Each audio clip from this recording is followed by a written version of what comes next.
Like, hey, don't worry, nobody's gonna beat you up. If they do, we got 3 of us here. But no, they really just made me comfortable with changing my mind and letting me know, like, hey, either way, whatever you do, we're gonna be here for you and support you 120%. So that made me a lot more comfortable with everything. And then the team, they were really great with everything, and my teammates, they love me, I love them, and I just feel home here. I'm comfortable here. Tonight, DeAndre Jordan returns to Dallas for the first time since, of course, verbally agreeing to a deal with the Mavericks before ultimately re-signing with the Clips. He thinks it'll just be another game, and it's going to be fun. Stephen A., what kind of game do you think he'll have? Well, I doubt it'll be just another game, but I will tell you I expect the same results. He had about 6 points, 15 rebounds, and about 4 blocks. On the year, he's averaging 10 points, 13 rebounds, and nearly 4 blocks per game. He absolutely, positively drives me crazy, Skip. DeAndre Jordan is a good guy, okay? What drives me crazy about him is them damn free throws. Yep. I mean, this guy is shooting 34% from the free throw line, and it just drives me nuts. I mean, you gotta do something. He's got to do something to get his act together at that free throw line, because he's just too talented to have this holding him back. He's that much of a difference maker. He patrols the front line. He plays good defense. But he can't hit free throws, and you can't have him in that money time if he can't make free throws. It's just going to destroy everything.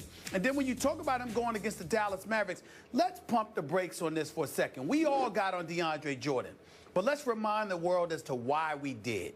For one reason and one reason only. DeAndre Jordan didn't pick up the phone to call the Dallas Mavericks and tell them he had reneged on his offer. That's all. He has the right to change his mind. He has the right to come to his senses and say, you know what? Do I want to play with J.J. Barea and Darren Williams, or do I want to play with Chris Paul? He has the right to do that, okay? And we all know that.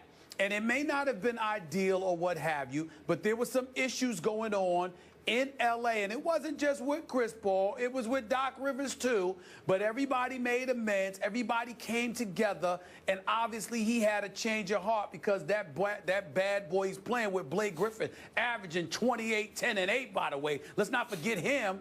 He sat up there and he thought about not just the team, but the friendships that were cultivated. He decided that's where he wanted to stay.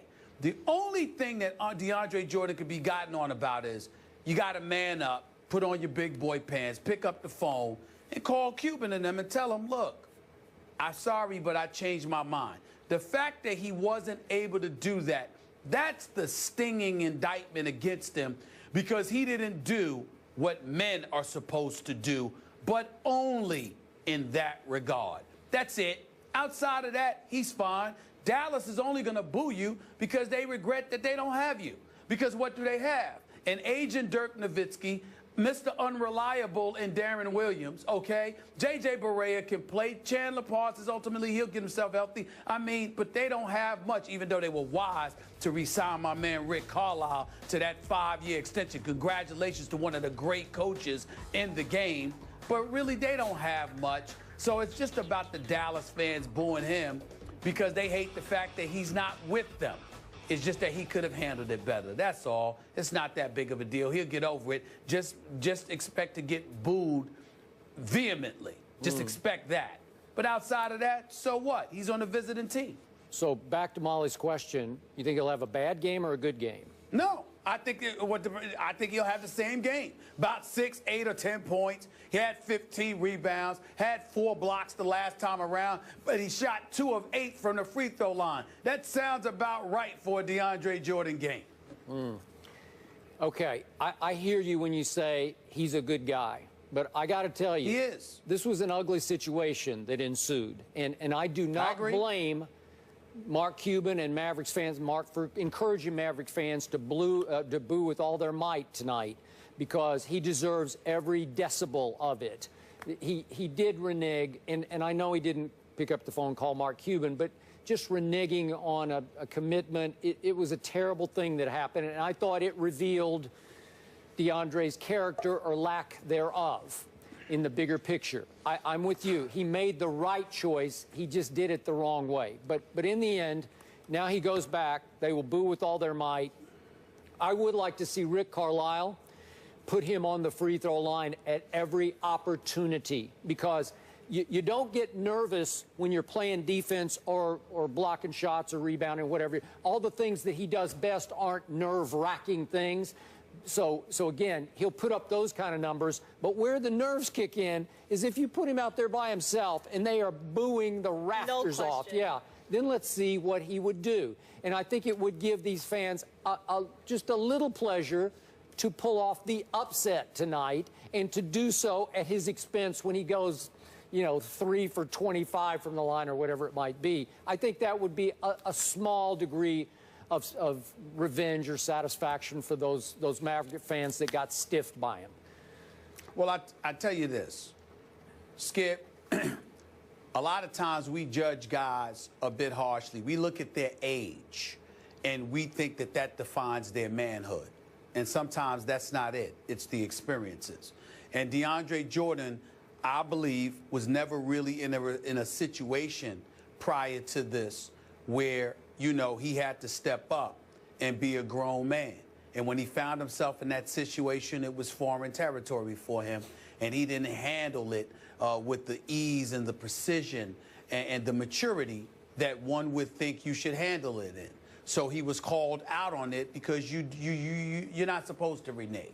But in the end, bottom line is that he didn't want to go there.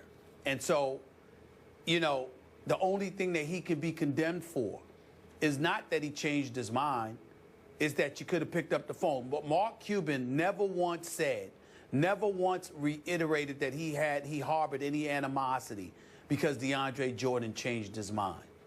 It was like, you can't even give me a call. You can't even show me the respect of answering my calls when I was calling you, when Blake Griffin and them were huddled in your home prior to that midnight deadline. Those kind of things. You could have shown due deference and respect to a great owner like Mark Cuban, and you didn't do that. And to me, that's what makes him look even worse. Yep. No question, that was the mishandling. So the punishment tonight might be the free throw line. We shall see. All eyes will be on that game, and also all eyes, of course, on the Heisman watch. Right now, it appears a running back will win, possibly a wide receiver, but which one? We'll get into that when we return. First Take is brought to you by Terminator Genesis. Own it today on Blu-ray, rated PG-13.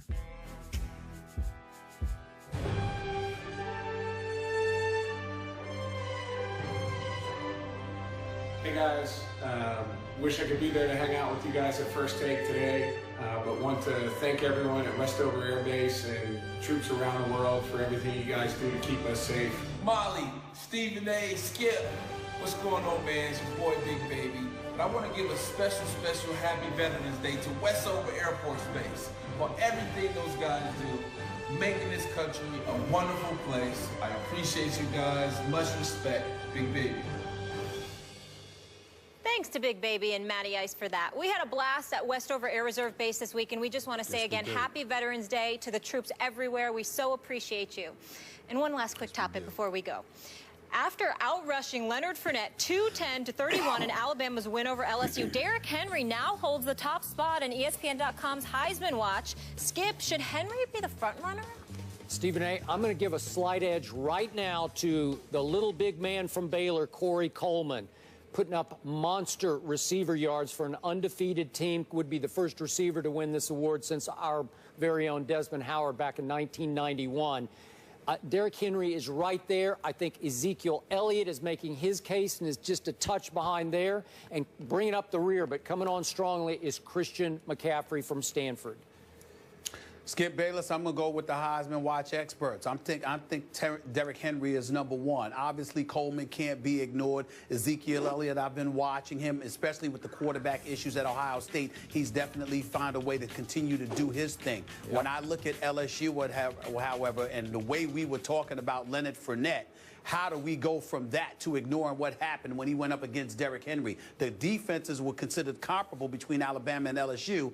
Leonard Fournette scores rushes for 31 yards, averaging 1.6 yards a carry. Derrick Henry, 210 yards, 38 carries, 5.5 yards a carry with Coke or Bateman as your quarterback. To me, there's nothing to talk about here. If Derrick Henry continues to do this, he's the Heisman winner. That'll do it for us. Thanks so much for being with us.